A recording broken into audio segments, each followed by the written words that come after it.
Hi, this is your host, Quanisha Green, your Black Woman CEO coach and the founder of the Black Woman Rise movement, and welcome to the Black Woman CEO podcast, a podcast dedicated to helping Black women entrepreneurs to get paid to do what they love, own their time, and achieve financial freedom. So sit back, relax, and enjoy the show. And again, I want to welcome everyone to the Black Woman CEO Expert Series, and this is our kickoff call. Yay! So, and hey, Dr. Monikah, she's here with us on the line. Hello, everybody. Hello.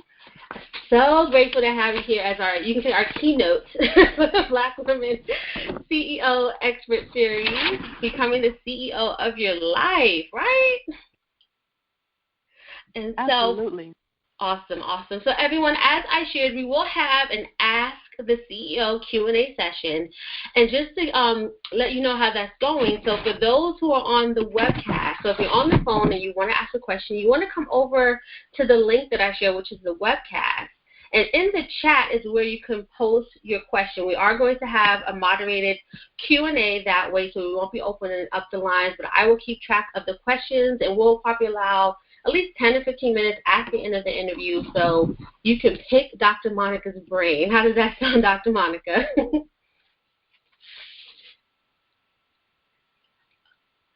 Are you there, Dr. Monikah? Okay. Yes, I had myself on mute, but I'm anticipating an excitement, so let's get started. All right, awesome.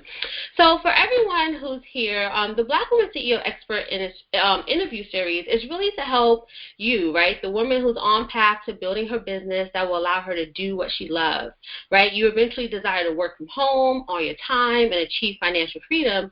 And so this series is really going to help you learn the essentials, right, on what you need to do and how you can do it through the lenses of our speakers, our expert CEOs sharing their experiences. So as Dr. Monikah just said, let's get this party started. So Dr. Monikah, I didn't read your bio. I sent it to a lot of folks. It's going to be online, but I want you to introduce yourself, right? So first, who you be? Everyone knows I'm all about starting with the beingness of a person before we get into like what you do. So how would you describe yourself beyond what you do? That's a great framing. You know, these days I am far more involved with my family and philanthropic efforts than I am with my business, to be honest with you, in terms of just time and effort. I am a wife. I am a mother of 4 grown children. The oldest is 24. The youngest is 20.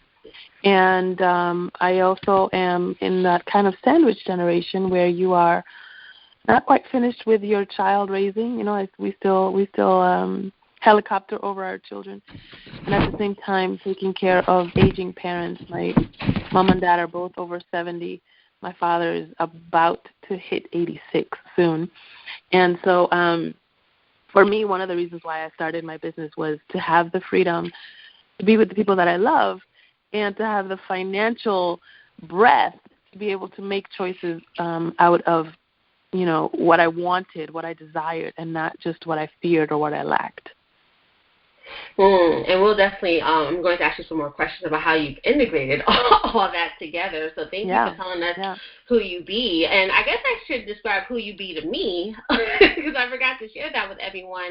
I did share in the emails, but I know folks are coming from different communities. So I'm Quanisha Green, the Black Woman CEO coach, and Dr. Monikah was one of my coaches that helped me to identify that expertise. I think it was, 2015, the fall of 2015. I was on Periscope, and this lovely, beautiful woman popped up, I think CEO in some subject line, and it caught my attention. And you were just teaching on what it meant to be a CEO, right? And at the time, I just started my business. I just launched the Black Woman Rise movement, making some progress, but still feeling like I'm not quite getting this. But everything you said about what it meant to be a CEO just clicked, right? It clicked with me. I started doing what you said, so that's the key, people. She'll probably tell you this, implement. You'll probably hear Dr. Monikah say that to you. And then, I was, you can say, having success from your free tips. I said, let me hire her as my coach. And so we did private coaching together for a season, and And not just, it wasn't just about strategies and tips. You taught me so much about myself and how to continue to connect with my higher self and my intuition and letting that be my guide, even though, of course we want to seek wise counsel. So you really helped me to get in touch with myself. And so I'm so happy to share my Dr. Monikah. I'm going to own you, my Dr. Monikah, with everyone here, right? And maybe that would be a good way to segue into your mission, and particularly what you work to do with, women, or you can say people like me, right, who are looking to walk and master their CEO.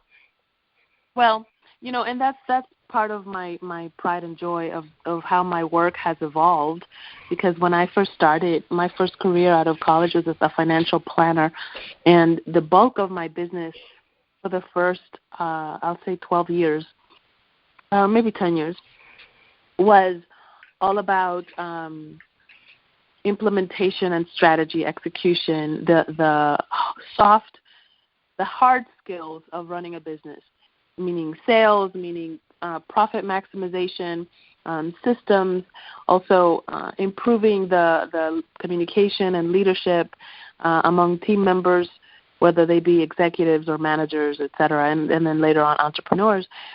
And as I also evolved and I grew spiritually, as Quanisha, that I started traveling to Egypt once a year for several years, and I began to question, when you get to a certain pinnacle. I got to the Inc. 500 in 2008, and it was also the worst financial year of my life. And so for me to have that living inside of an oxymoron was a great wake-up call, because it allowed me to really reconnect, and remember what was important to me.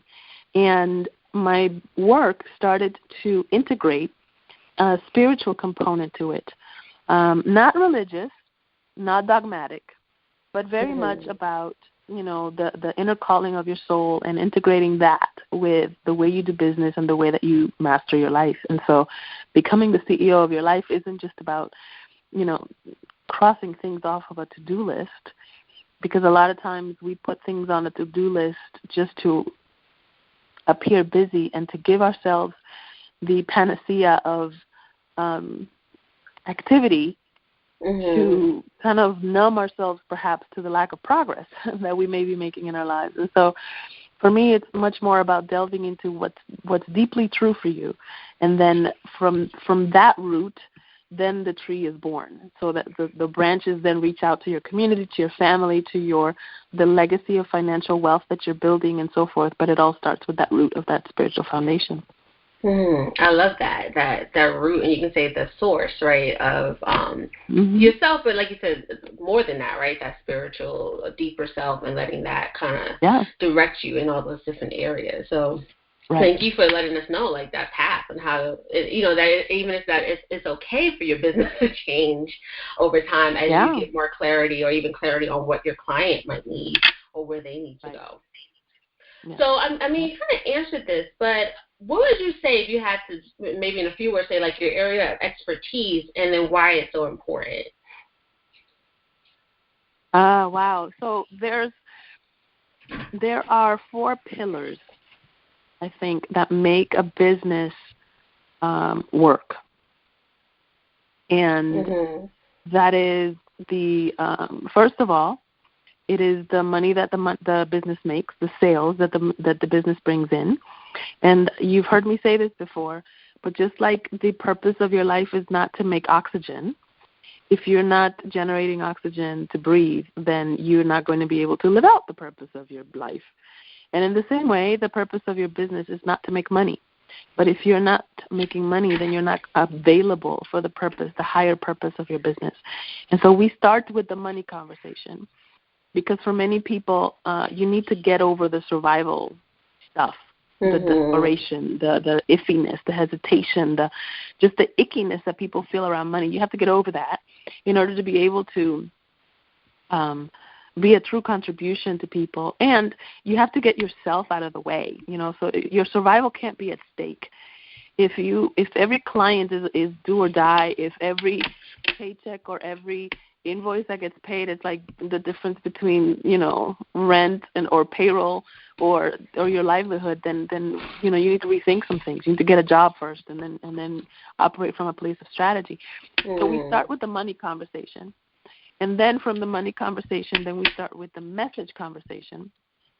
And the message conversation is really like, how in school when you were learning math, you learned about the Venn diagrams, those circles that have that intersection in the middle. So imagine if,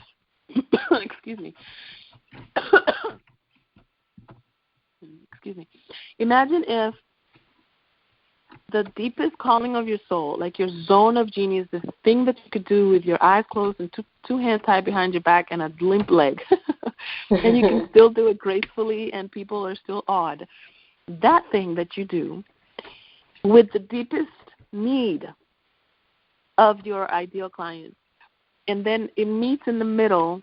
Like, what is it that you want them to know? What is it that you want them to have? What is it that you want them to do as a result of being empowered through your zone of genius? So that message needs to be clear, right? And then the third piece is, now that you know what it'll take for your business to stand on its own two feet and what it stands for, then how are you going to get the word out? So that's the marketing piece. And then underneath all of that is the systems, right? So like you have to have systems for your sales and your marketing and your message, your branding. And those 4 pillars stand on who you are as a leader, as a master of your own life and of your business. And, starting and growing a business is really one of the most strenuous and fulfilling exercises in self-realization and personal development that you'll ever undertake. I was going to say volunteer, but some people don't volunteer for it. I certainly didn't. And so, when you master those 4 pillars and you stand on your own personal mastery, then anything can happen, like the worst financial year of your life, and you can still pick up and recreate wealth and recreate contribution. And you're not threatened by the ups and downs and the vicissitudes of the business, world and the ups and downs of market fluctuations and so forth. So it increases your confidence, and then, of course, it frees you to be even more of a contribution. That was a lot. Gotta let that sink in, everything you just said. Right, that whole, like you said, is mastering yourself, right, at the very foundation, so then you can go on and do these other components. And I love that you said, it's not about making money, but you need to make money, right, in order to get to where you're going to go. So it makes you think about what is your higher order purpose. Yeah. I'm sorry, go ahead. And we as women particularly are so ill-equipped. As a generalization, of course, I'm not putting everybody in that bucket, but we as women as a generalization are so ill-equipped to have that conversation, and not because there's some kind of inherent insufficiency in us, but just because we have not been prepared, socialized, trained. That's not part of our culture. Typically in the business world, I don't know if you can notice that my voice is a little strained. I've been trying to get it back to normal for a while now. So if I have to put myself on mute for a second just so I can cough, please excuse me, and let that be the point of privilege for the entire call. So, when we are little girls, the way that we get love and the way that we get approval and attention is by playing nice. And by putting other people's needs ahead of our own so that we don't appear selfish, so that we don't appear aggressive, so that we don't appear insensitive and so forth. And I remember a mentor of mine saying to me once, and I shall never, ever forget it. He said to me, the problem with good people is that good people often are reluctant to do the bad things that bad people do to get the good done. And I thought, wow, I mean, can't we just play nice, Can't we all just get along? And what he meant to say to me, and this is one of the reasons why I love having male mentors as well, because they give me a different perspective. But what he meant was, you've got to hang up the nice thing for a little bit, and you've got to be okay with being aggressive. You've got to be okay with asking for what you want, demanding what you want, assuming the sale, being uncomfortable, doing uncomfortable things. It doesn't, maybe even doing hard and difficult things. It doesn't mean that it's not meant for you if it's difficult or uncomfortable. It just means you're unfamiliar with it. That's all. And so every time that you do a thing that you're unfamiliar with, it's going to have some degree of discomfort. It's going to have a degree of uncertainty. And to the degree that you can be okay with discomfort and uncertainty, then you can learn quickly and you can master those things, and so that you're no longer uncomfortable with them or uncertain by them. And so, for women especially, this is, and it's my heart to empower women leaders and women entrepreneurs. I want to show us how to be ambidextrous, how to lead with heart, but lead with gumption, and stand on our power. They're not mutually exclusive. So I have a question that's not quite on our interview list, but how does that show up particularly for Black women? Because one thing I found that as Black women, we've been socialized to do everything ourselves, right? The strong Black woman, or we have to be 2 or 3 times as good to get as much as the next person. So how does that asking for help show up for us? Like, have you found that there's anything, that we do have a certain walk, and how have you maybe guided Black women in particular to handle that? Yeah, and I say keep the main thing the main thing. What I mean by that is, we just recently had a Grammy celebration, and people were up in arms because if anybody saw that, I don't want to date the conversation, right? But if anybody saw the performance that Beyonce did with her album Lemonade, and just being pregnant with twins, and it was just very goddessy, and it was just a performance for the ages. And those types of performances are the reason why people tune in to the Grammys. That's what gives them the ratings that they have. And yet, she walked away arguably robbed, because Lemonade, as vanguard and as forward-thinking and as groundbreaking as that album was, it did not garner the validation of the Grammys as the album of the year. It went to somebody else. Now, you can make it racial and say, it went to the white girl or whatever, but, those arguments are fruitless. The important thing is, the reason why those things can happen is because there's a certain level of ownership that we do not have access to. And so if you're making the shot, if you own your masters, if you are financially sovereign, there's a big difference between being financially free and financially sovereign. The difference is that your freedom is conditional and sovereignty is established. And so, you could be financially free as long as you're bringing in the money, but as soon as you get broke, you're no longer free. But financially sovereign people know how to create that freedom over and over again. And so if you're looking for validation from a system that is not designed to support you, validate you, strengthen you, or have your best interest at heart, then you're playing a losing game. And so the role for Black women, it's not go create, go revolutionize the system or whatever. It's just not designed for you, right? And so if you already know that, then you can stop being pissed, you can stop being surprised, you can stop being disappointed, you can stop being bitter, and just build the thing that you want to have, right? So like Tyler Perry, for example, this is one of the examples that men can teach us about so much. Tyler Perry was not getting his plays produced. So he decided he was going to produce them themselves. And then those plays turned into movies, and those movies turned into a Tyler Perry studio. And the Tyler Perry Studios became a production company. It wasn't just a studio house. It wasn't just a production company. It was a studio house. So now he's actually making other people's movies and other people's productions. And he has a say on those things. And he's building wealth for his family, and he's leaving a mark on his industry because of those business decisions that he's made.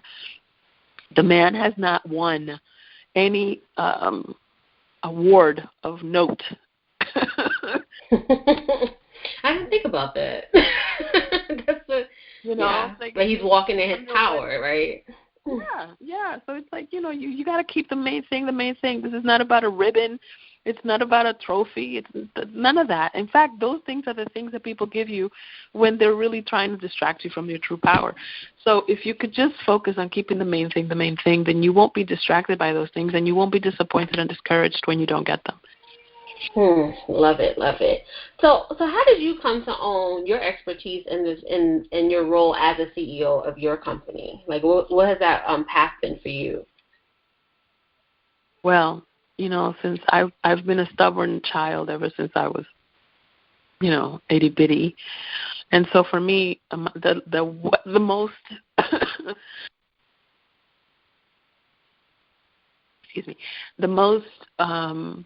the best learned lessons always came with a 2x4.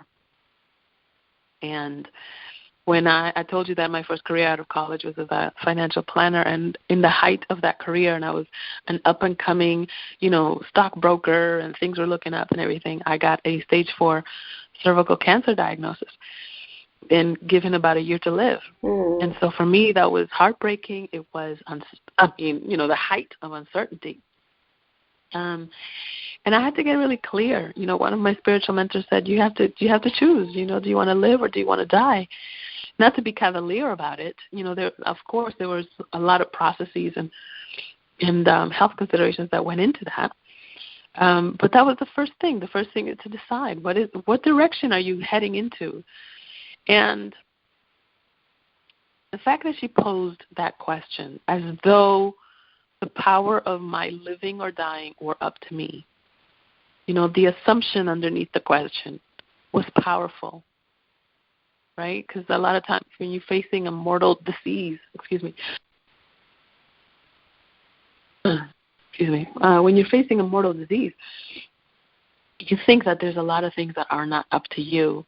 And so we start praying to this external outside God that has our fate in his or her hands, and as though we have no say in the way that our life goes. And I had to get very clear that I had to be an agent, a cause in my own salvation, as it were. I had to save myself. I had to be my own hero. The doctors didn't have my answers. The health insurance companies did not have my answers. My parents certainly did not have my answers. As much as they loved me, they're unequipped to, evolve me. And so, I had to take it into my own hands. And it was around that time that I also got fired, or was almost fired, because then I turned that conversation into a consulting retainer with my employer. So my employer became my first client. And so to be able to do all of that while still facing a cancer diagnosis, I didn't know if I was going to be around to fulfill that consulting agreement 12 months from the time we signed it. So it gave me a lot of gumption. It gave me a lot of chutzpah, and through my own, spiritual journey, traveling to Egypt, and a lot of prayer, meditation, and journaling, fasting, and a whole bunch of other spiritual practices, I've come to know that it's kind of like whatever that divine spark is, whatever that divine energy, spark, it needs my eyes and ears and mouth and arms and legs in order for it to walk this world, to walk this earth. And so I am its vehicle. I am its channel in that sense, And when I get my ego out of the way, when I get my preferences out of the way, when I get my timelines out of the way, then things can happen way more quickly and much more gracefully than I ever could have imagined or anticipated. And so for me, becoming the CEO of my own life, it wasn't pretty. It wasn't graceful. A lot of times I went kicking and screaming. And to a certain degree, new level, new devil, you're always facing new resistances. And that's why I'm still facing those now. It's not like you're ever cooked. You're never done. But at least I have gotten so honest with myself that when I see that it's resistance, I do not try to lie to myself and say it's something else. Oh, maybe it's not time. No, it's just that I'm unwilling to put forth the effort. oh, it's just that, the things haven't lined up and I don't have the right resources. No, it's just that I've not been disciplined enough to, access the resources that are available to me, et cetera, right? So I've become much more brutally honest with myself, which allows me to shift more quickly, because then I'm not, trying to walk and see through a debris of bullshit that I've given myself, excuse my French. So it sounds like you're always searching for, I want to say you're controlling the situation, but not someone who's trying to always be in control, but the personal responsibility. Right? That's right. Because the one thing we always have control over is ourselves. And so it sounds like you're always thinking, instead of like the victim mentality in the sense of something's happening to me, it's how can I, act on something. Yeah. And it's just a different framework, like what if everything that ever happened to you, no matter whether it was good or bad, because those good and bad labels, when I was going through it, when I was 24, cancer was the worst thing that could ever happen to me. And now here we are 16 years later, and it was the best thing that ever happened to me. Which one is right, the 24-year-old Monikah or the 40-year-old Monikah, And so it's all a matter of perspective, and it's all a matter of a decision to frame it. And so, when you live long enough to know that you will make it to the other side of whatever that catastrophe or calamity is, then every time that such a calamity happens, you don't freak out as much as before, because it's like, you know what, I have made it through worse things than this. I will be just fine. And it's not so much that I'm controlling anything, to your point. It's more like it's a partnership between what I can have control over, or what I can manage, what I can do, what I can create, and the trust and surrender that there's a divine intelligence orchestrating all of this to my highest good. And so what if all of the things that have happened, whether they be labeled good or bad, instead of quote unquote happening to me, they happened for me. I love that reframe. And if those things are happening for me, then there must be some benefit to it that isn't just a silver lining. It's the substance of blessing. It's the substance of goodwill. And so for me, that began with looking at cancer as the best thing that ever happened to me, because it was because I was so urgent about putting my world upside out, right side up, that I began my business. That would have never happened. I wouldn't have had the courage to start my business if somebody said, you know what you ought to do? I would have been like, yeah, no, I'm fine. I make good money as a stockbroker. But it was a 2x4, like cancer. It was a 2x4, like divorcing my first husband, like having to care for a toddler. All of those things kind of created the perfect storm to say, oh, wow, I don't know if I can handle this. And so walking every day and handling it gave me sufficient proof to know that I can handle whatever else comes my way until I'm not here anymore. And that's the message that I want to give to everybody listening. It's like there are things that are going to catch you at the knees, that are going to bring you to the floor. There are going to be things that may challenge your faith. There may be things that challenge the status quo. There may be things that challenge your definition of success and so forth, and which by itself is an ever-evolving thing anyway.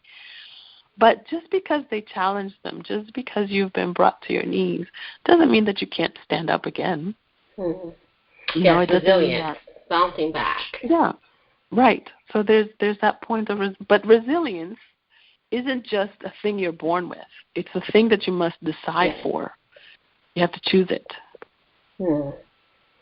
Oh, there was so much there. So, well, thank you for sharing that, because I think, in that you shared how you decided to start your business, right? Even in that choice to live, right? That added all into it.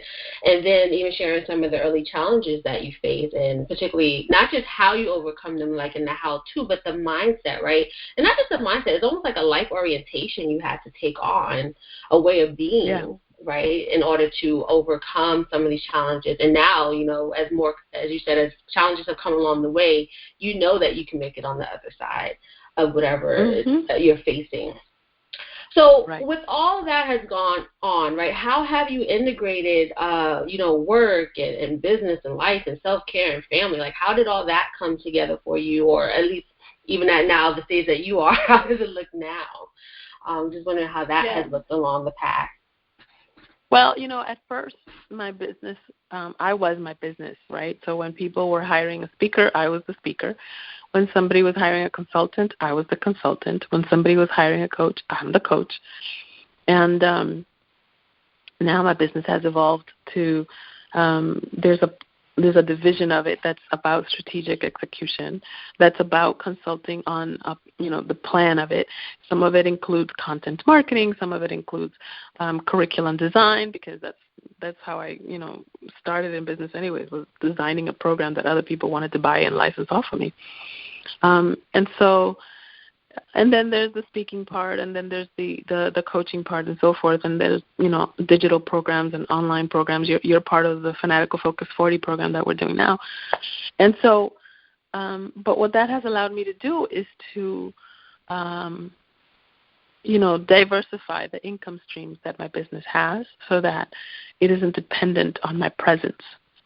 And that I can take off. Like just now, I went 3 weeks to Florida so that I could be with my family. It just so happened that I was also doing a training workshop in Florida, which is how I lost my voice, and I'm struggling to get it back. But those things would not have been available if I always had to be, manning the fort. And that comes with time.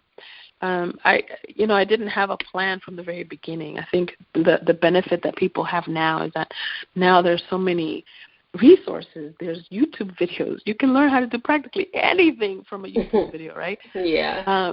But when you get to a certain level of success and you get to a certain level of leadership, you cannot piecemeal your success anymore. You have to be strategic about it, and that's the power of a mentor. That's the power of a community of like-minded people who keep you accountable, like a mastermind and so forth. And so, for me, if I knew then what I know now, the learning curve wouldn't have been as steep. But I also would have missed out on the raw ingredients of what it would have made my now possible. So,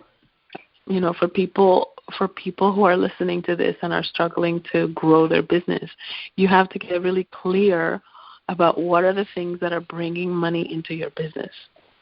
Because sometimes we get so caught up with, I got to rebrand, and I got to do a photo shoot, and I got to do a new website, and my content, my blog. None of those things are bringing you sales right now. They're all for a longer-term thing, right? They build thought leadership, they build the messaging part and everything else. But in terms of I need to bring in $10,000 this week to make, my bills, or I need to bring in $50,000 to make payroll, et cetera, then that's more of a direct sales effort. If you know those things, if you know those distinctions, then you can make strategic decisions in your business and not feel guilty that you're leaving anything else behind or that you're dropping any balls, because all you're ever doing is just managing your own orientation. And if your orientation in your business is, I've got to get money in, then obviously the website's just going to have to wait. The business cards will have to wait, right?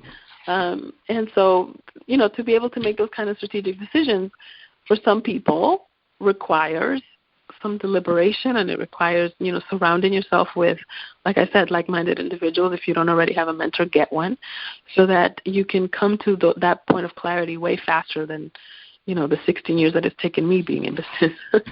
Yeah, I would say that's another place where you really supported me on my journey, was asking me, how is this revenue generating, Quanisha? And I was like, oh. And so I asked myself that question all the time, and then I ask my clients that question all the time, right? Yeah, and this is your focus right now in these first 1 to 3 years, right? Or however long your startup phase might be, some people's longer, is that question of how are you bringing in revenue? Is this a revenue generating activity versus just something that's free, right?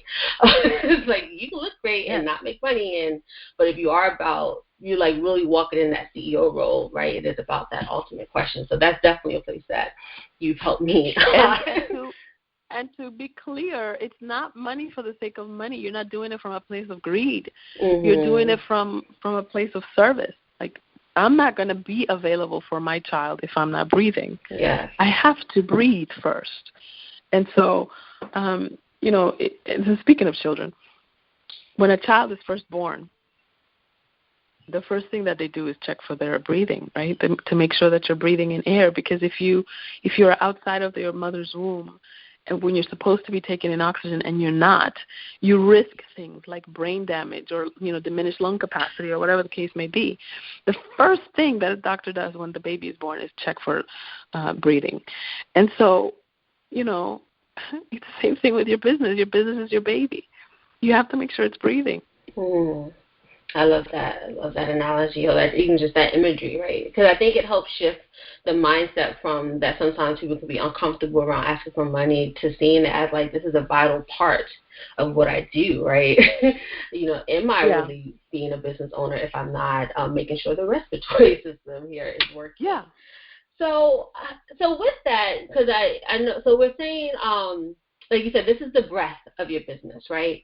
So how have you set goals and executed and stay focused? Because I see that you can use that as a bar sometimes, right? And of course, the other pillars that you talked about. So how do you go about setting goals and executing and staying focused while you keep these things in mind? Do you have like a hierarchy that you use? Like, how do you do that? Do you mean in terms of my income goals?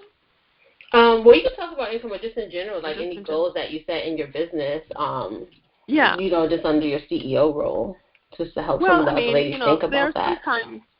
Sometimes they circulate. Sometimes the revenue and the thought leadership, the branding, contribution, sometimes they circulate, and you have to just kind of, like I said, manage the primacy of each objective. There have been times when establishing my thought leadership was important to get to the next level, and so I published books, or I published, academic articles, or I started designing programs so that people could see that I knew what I was talking about. The webinars are part of that thought leadership as well, and so I started creating them because I know that it was important for people to. As a matter of fact, when you and I met on Periscope, that was part of my thought leadership strategy as well. Get on a platform that it feels easy to me. So if people were to say to me, you have to write a blog post every day, I would have said, hell no. But get on Periscope every day? Sure. I can turn on the webcam and just yap about the things that I know about, It came easy to me, so it was easy to be disciplined about it. And so you've got to figure out what the platform is that works for you and that is integrated with where your clients are, because it does you no good to be on Periscope if your clients aren't there. It does you no good to be on Facebook if your clients are not there. Just because everybody's doing it doesn't mean that it's strategically useful for you and your business. And so, you have to make decisions like that. That's what I mean about being strategic. It's like, here's another life lesson that stuck with me. When I was in high school, as a matter of fact, Phil's Academy, we had to take creative arts. Was a requirement. I took a theater class, and the teacher was a playwright, like a real active playwright in Boston, and he gave us a homework assignment to take one scene of one act of one play and break it down line by line to explain why that particular character was saying that particular line at that time. Did it move the character development along? Or did it move the plot along? And if it didn't, what would I put in its stead? And even though I was 14 or 15 at the time, I don't remember, that lesson has stayed with me because, again, it was a powerful assumption underneath the question. The question was, if it didn't work, what would you put in its stead? Assumes that the pen is in my hand and that I could edit the outcome of the plot of this play or the character development for this particular character. And so I started thinking, what if my life were a play? I'm the main character, and I could change the character development of this person, meaning me. Or I could change the plot, meaning the way my life turns out. What if the pen is in my hand and I could do that? And so when that has always stayed with me. So when I've approached business decisions, it's always been with that powerful assumption underneath the question. Does this move me forward? And not because everybody else is doing it. One of the biggest temptations that we have in this current time, in this current day and age, is we've all kind of devolved into being high schoolers. Like if everybody else is doing it, we want to do it too because that's what the popular kids, that's what the cool kids are doing. And it's like, just like Mom would say, right? If everybody was jumping off the bridge, would you do it? Would you go? Right. Now, thank God that was a rhetorical question, right? Because it seems like there's a lot of people who are answering yes based on results. But that's the point that you have to make as a CEO of your company. You have to decide, where's your horizon? Where do you want to go? Do you want your company to be a volume provider, meaning it's low prices but you serve a lot of people, so you have to keep things affordable, right? Are you a Walmart or are you a Neiman Marcus? Are you a boutique? That people don't even know outside of their own region because it's unique to your particular market. So when you make decisions like that, it's not wrong to be Walmart. Now, Walmart is a Fortune 500 company. Right? They make billions and billions and billions of dollars. It is not wrong to be the Walmart of your industry. But if that's where you're headed, a lot of times people have Rolls-Royce intentions with a Pinto. Or vice versa, and it doesn't work. So that lack of congruency is translated in your marketing, and so that's why you end up looking inconsistent and unreliable to your market because you haven't decided which lane are you going to stay on. But you have to pick a lane. And I am not the cheapest coach in the world. I'm also not the most expensive. But what I am is what I do that nobody else does the way that I do, and I can say that unequivocally, is a rigorous integration of spiritual foundation with business principles. Nobody does it like I do. I can say that unequivocally. And it has taken me going to Egypt, almost 10 times. It has taken me challenging my own religious beliefs, my own spiritual beliefs, and so forth, and then being able to walk the talk so that I can then take people through that journey also in their own. And so when you can say that, when you can stand flat-footed and say, this is my lane, then nobody can touch you. It doesn't matter whether you raise your prices, move states or countries or hemispheres or whatever. It's your lane.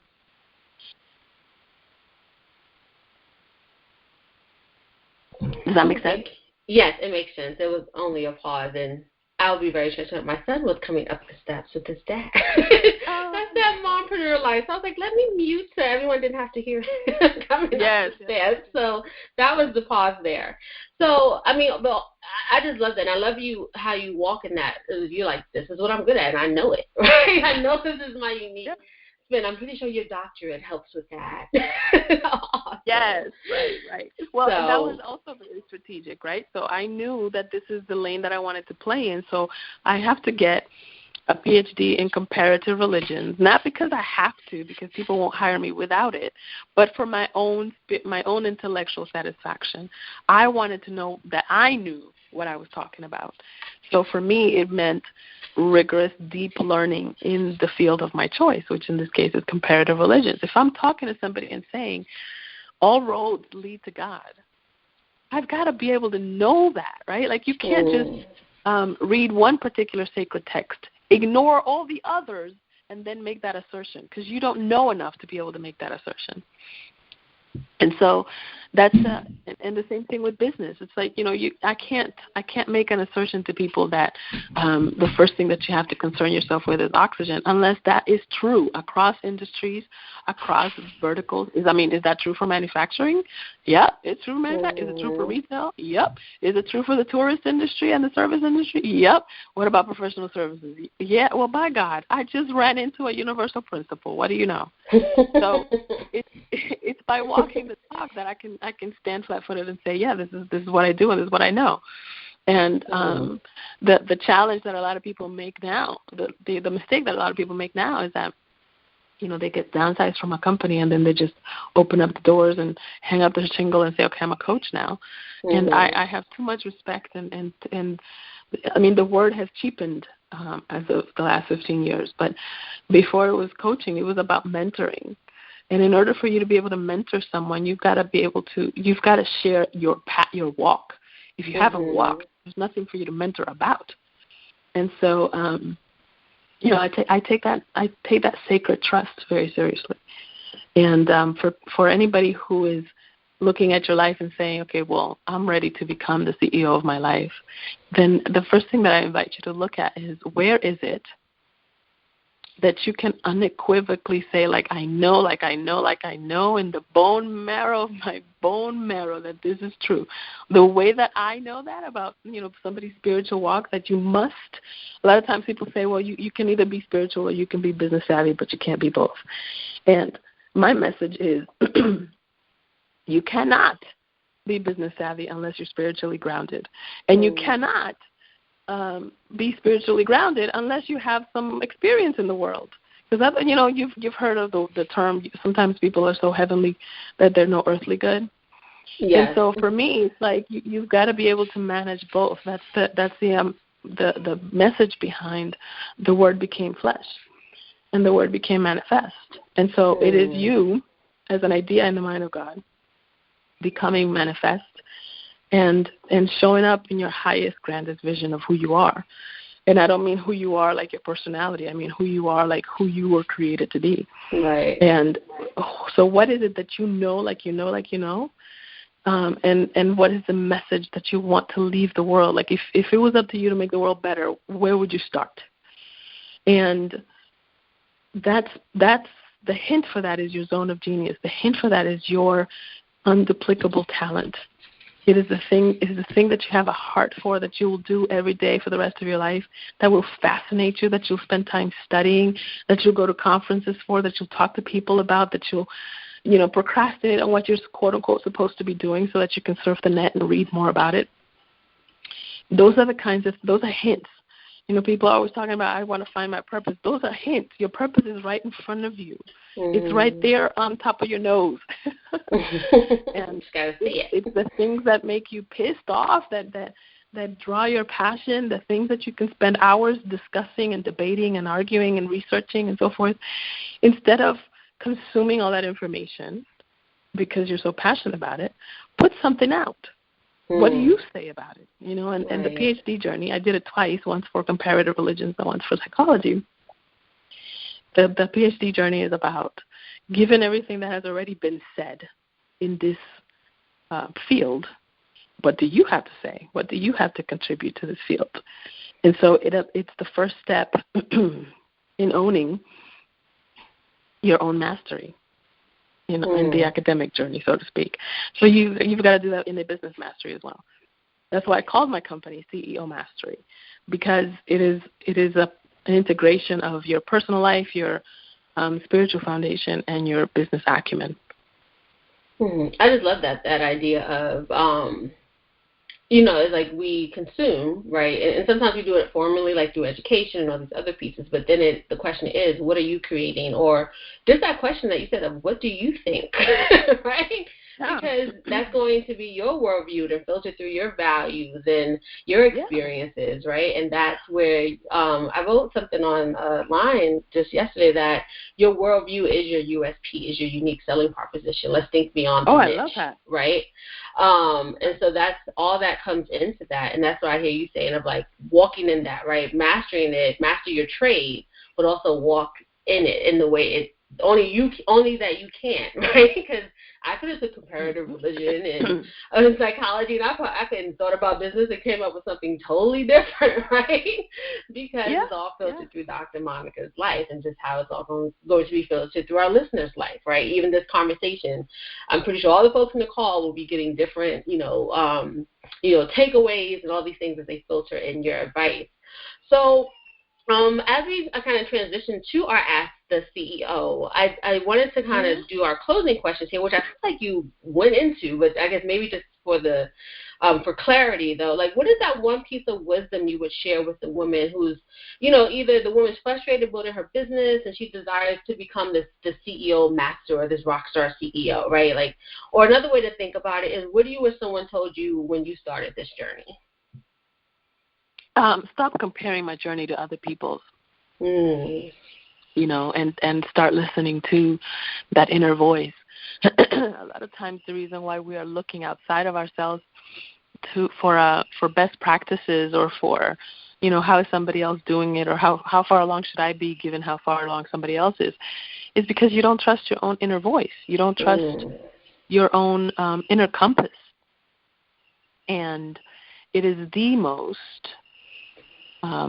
important tool in your toolbox for you to design your own journey, you know, and to live your life. I mean, if I was interested in living Quanisha's life, I could see why paying attention to Quanisha's life would be important to me. But I'm much more interested in living Monikah's life and living it to the best of my ability. So I've got to be able to tune in. And I wish I would have done that earlier. I would have saved myself so much grief and heartache. I love that. Design your own journey.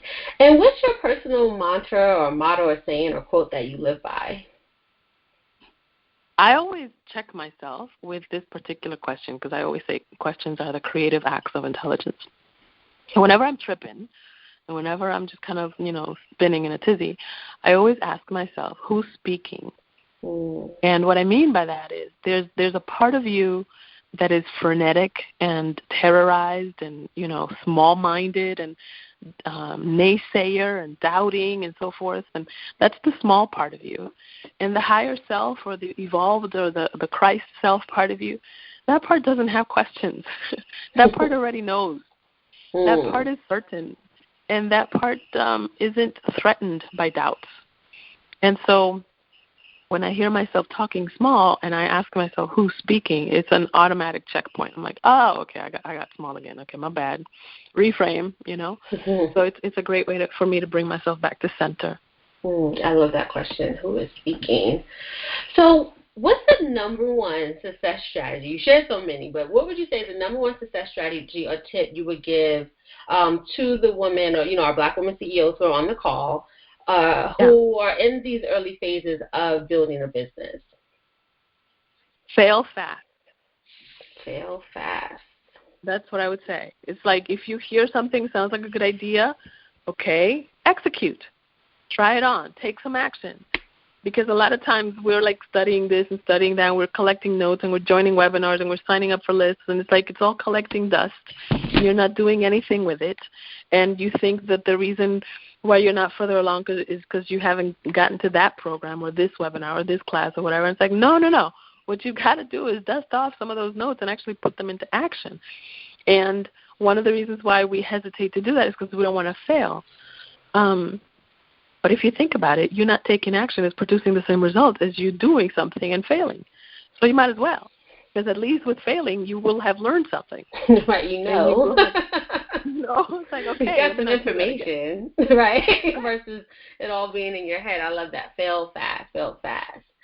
Well, that closes, I guess, the interview questions that we formally had. So thank you, Dr. Monikah. This is, beyond great. So I am going to set... I'm sorry, go ahead.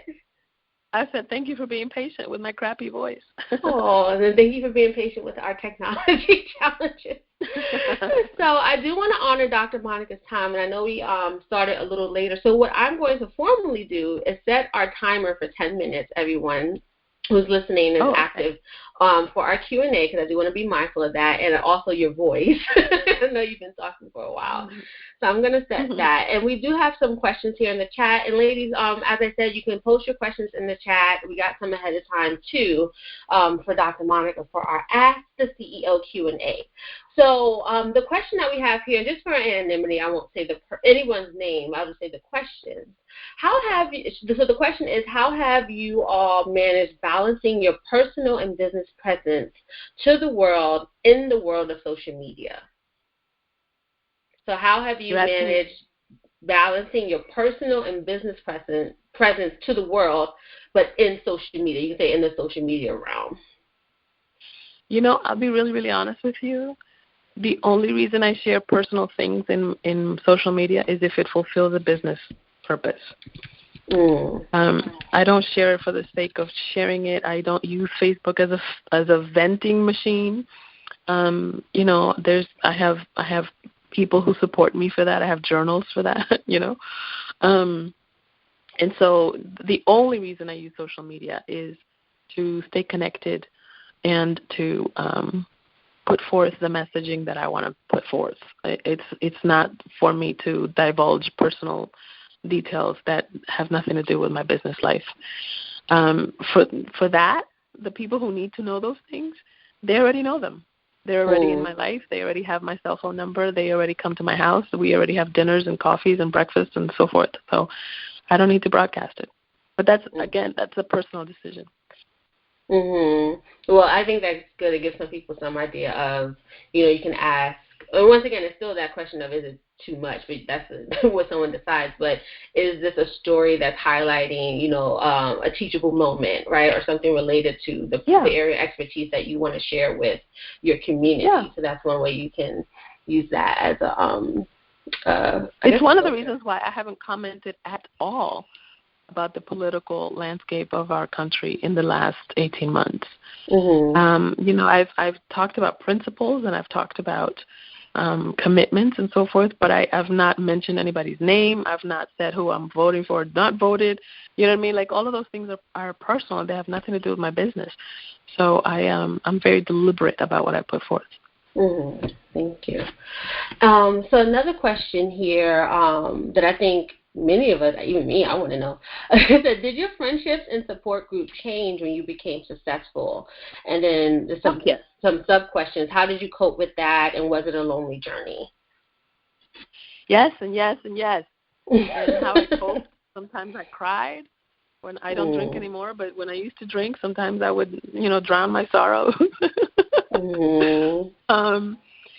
And so as I've gotten older, as I've gotten better, as I've gotten more mature, I've developed coping mechanisms that don't have to put my health or my professionalism at peril. And so it was difficult, and then there's some people who you could see the hunger in their eyes, right? You could see that they want it so bad. But what they want is the glory. They think the glory and the process are somehow mutually exclusive, and they're not. You cannot have the glory without going through the process. And so, if you're not willing to go through the process, then you haven't earned the glory. And you cannot, you can only ride somebody's coattails but for so long before they either rip and neither one of you is going anywhere, or they throw you off.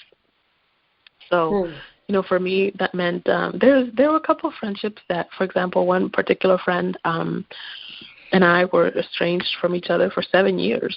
Wow. Before we came back full circle, and it was very touching and vulnerable and, emotional and so forth. And I love her to pieces, and I will love her for the rest of my life. The relationship, the friendship is certainly different, right? Because both of us were 7 years older. Our lives were different. Our businesses were different. But we were also more honest, about what got in the way and so forth. So that made it a deeper and richer connection. And if we were all just, buying each other's bull crap. I love it.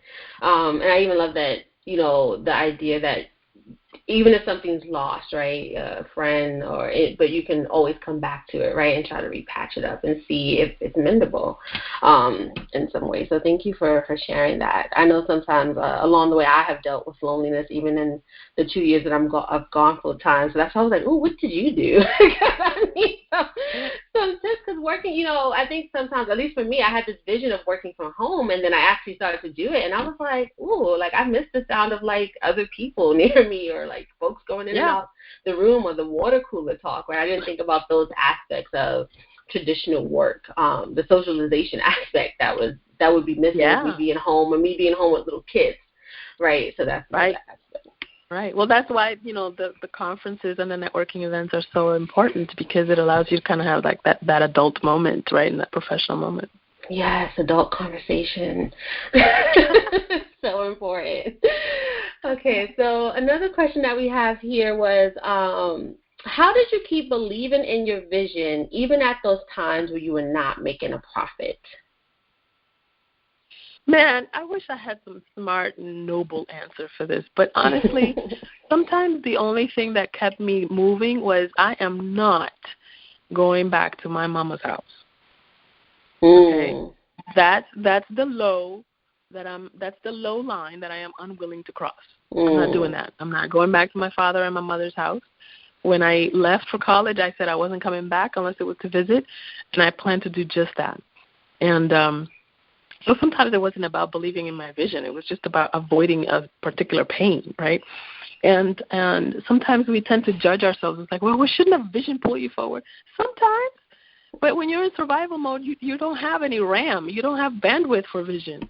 You have bandwidth for, like, where's the next check? Where's the next rent going to come from? Where's the next mortgage payment going to be? How is that going to be handled? You know what I mean? So we've got to give ourselves grace. It's like, when you're in a survival conversation, there is no room for vision. And when you are in a vision conversation, there is no room for slacking because it's pulling you forward. So you've just got to know what game you're playing. I love that. So someone asked, how did you deal with transitions as you changed the focus of your business thanks to your own growth or new interests? So I know you said you had some different shifts. So how did you deal with those transitions as you changed focus?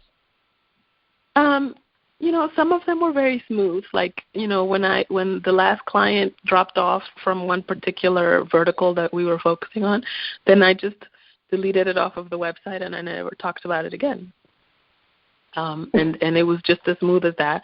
And then there were others, like, for example, as I raised my prices, there were some people who bucked against that, who said, what's different between your service today versus your service a week ago? It's a valid question.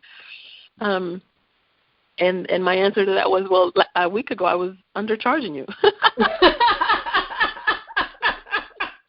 Like, I got clarity on my worth. You got a deal last week.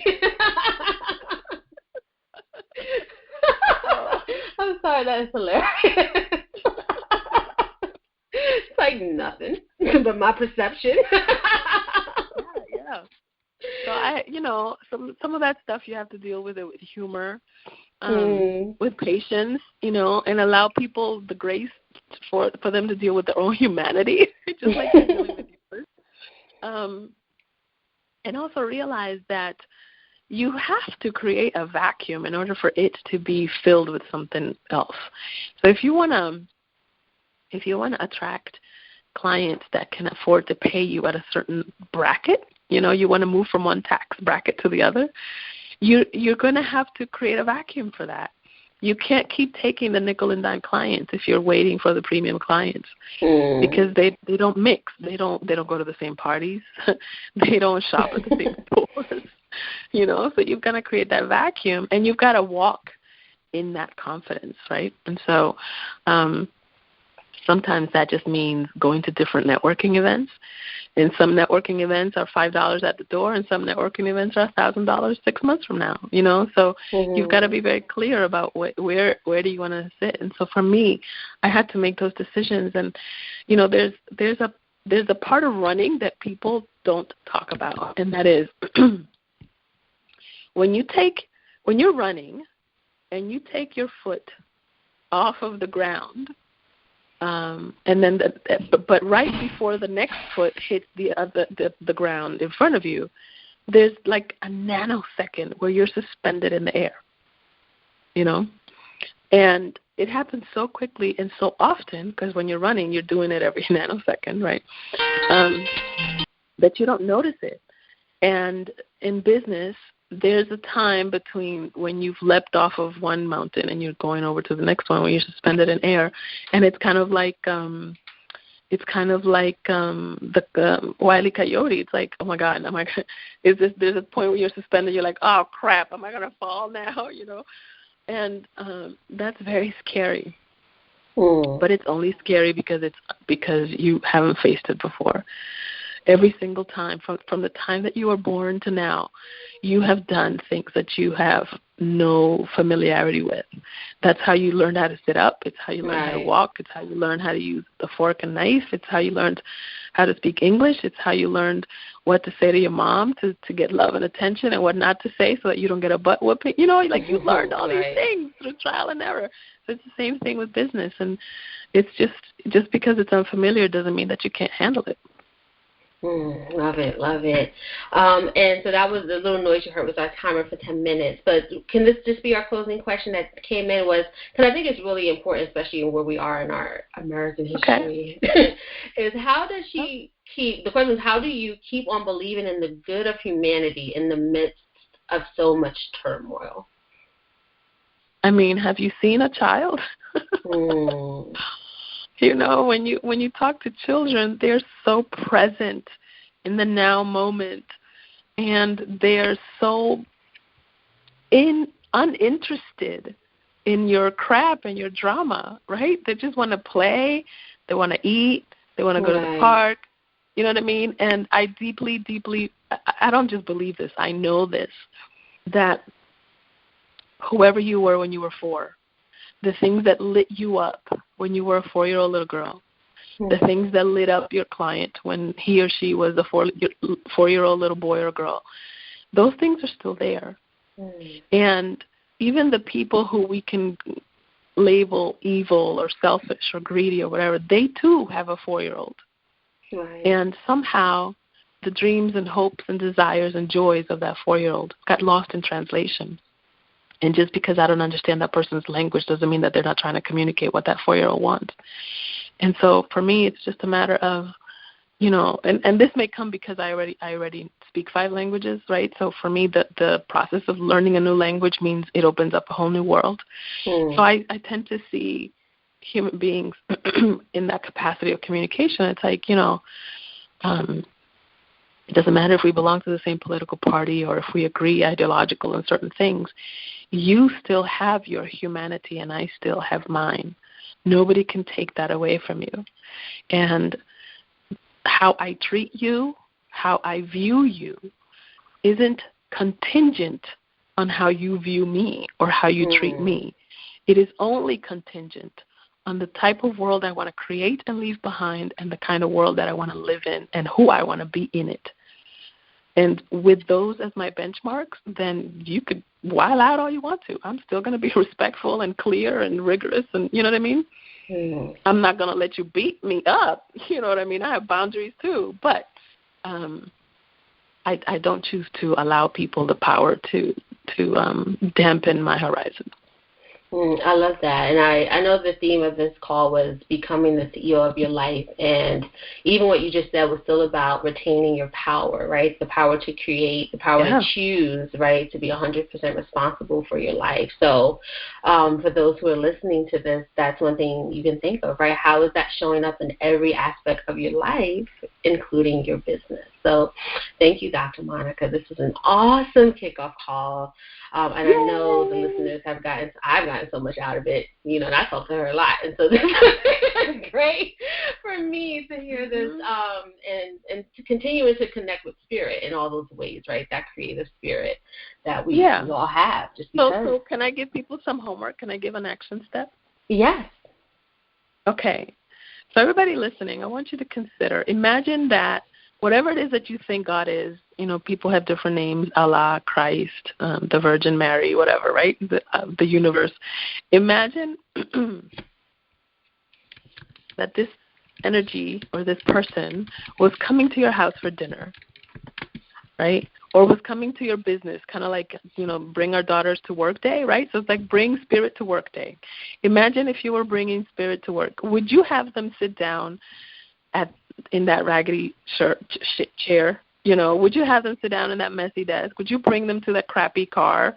Would you have them, you know, lay down in an unmade bed? You know what I mean? Like there's a certain level of hospitality that we have for the people that we deeply respect, that we highly esteem. And I want you to look around your mental state, your emotional state, and your physical state. And if any of that is unseemly and unworthy of the person that you would have in the highest esteem, it is also unseemly and unworthy of you. So take some action to revolutionize your physical, emotional, and mental space, and you'll be on your way to becoming the CEO of your life. I love it. And so I know you gave us folks homework. So how can people stay connected with you? Maybe they can submit their homework or like experiences with their homework. So how do we get into Dr. Monikah Ogando's land? Yes. So you can visit my website, monikahogando.com, spelled MONIKAHOGANDO.com. And if you're interested in sending me your homework so that I can give you some feedback on strategies that you can take on, the simple stuff, right? But still if you have the heart and the courage to do it, it'll revolutionize your life and your business. Send me an email at support@monikahogando.com, and I'll make sure to answer. Right, awesome. Thank you. We'll put that in the show notes so that you can just click and go off to Dr. Monikah Land and make it easier for you. So thanks again, Dr. Monikah, and thank you, everyone, for listening. And just remember, power is the ability to create your reality. So go forth and be powerful. Do you think people would like to have the Unlock Your CEO book? Oh, I think they would love it. What do you all think? Let's see in the chat. Would you like the Unlock Your CEO book? You can type yes. Oh, we're going to yes with exclamation marks. Thanks. So how can they grab your Unlock Your CEO book? It's very easy. Just go to unlockyourinnerceo.com. Okay, so it's unlockyourinnerceo.com. Unlock your inner CEO, and we'll make sure that is also in our show notes. And I'm typing it right now in the chat so folks can go grab it now. So unlockyourinnerceo.com. All right, so Dr. Monikah gave you multiple ways you can stay connected with her and even get some feedback on your homework as you all go along. So once again, thank you all for joining the Black Woman CEO Expert Series. And once again, power is the ability to create your reality. So go forth and be powerful. And have a good night, everyone. Thank you. I hope you enjoyed today's episode, and for more Black Woman CEO wisdom and expert tips, please visit blackwomanceo.com. So this is your host, Quanisha Green, signing off. Until next time, remember, power is the ability to create your reality.